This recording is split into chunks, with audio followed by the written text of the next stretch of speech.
மக்களே வணக்கம். இன்றைக்கி நம்ம என்ன பார்க்க போகிறோன்னா, இன்றைக்கி நம்ம வழக்கம் போல் சீச்சி சமைக்கிறத, ஆனால் ஒருத்தர் அது கூட வரவேற்று அவங்களுக்கு தேவையான வசதி உதவி மரியாதை இதெல்லாம் செய்கிறதான உபசரிப்பு. அந்த உபசரிப்பு நம்ம வாழ்க்கையோட ஒரு கலை, ஒரு பண்பு, ஒரு மரபு. அதை நம்ம தெரிஞ்சுக்கிறோம்.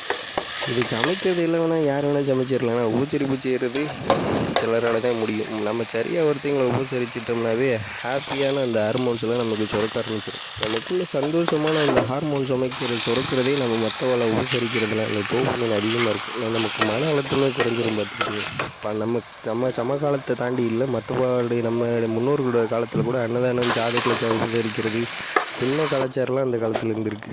அதே உறவு நீர் உபகாரம் பெருசுன்னு திருக்குறளில் கூட போட்டிருக்கு. தமிழ் மரபில் நம்ம உபசரிக்கிறது ரொம்ப முக்கியம். கோலம் போடுறது கூட பார்த்துக்க அழகாண்டி மட்டும் இல்லை, மற்றவா விருந்தினரை வரவேற்கிறதுக்கான அடையாளம் தான் அந்த கோலம் போடுறது. நம்ம குடும்பத்தில் மட்டும் ஒரு அன்பான உபசரிப்பான ஒரு சூழல் இருந்துச்சுன்னு வச்சுக்கோங்களேன், ஒருத்தருக்கு கோபம் வராது, தன்னம்பிக்கை அதிகரிச்சிடும், நல்ல பழக்கம் வரும். குழந்தைகளுக்கு மத்தியில் உபசரிப்பை கற்றுக் கொடுக்கணும். நம்ம எவ்வளோ தான் தெரிஞ்சுக்கிட்டாலும் படித்தாலும் உயர்ந்த நிலையில் இருந்தாலும் உபசரிக்க நமக்கு தெரியலன்னா அதுக்கான மதிப்பு இல்லாமல் போயிடல.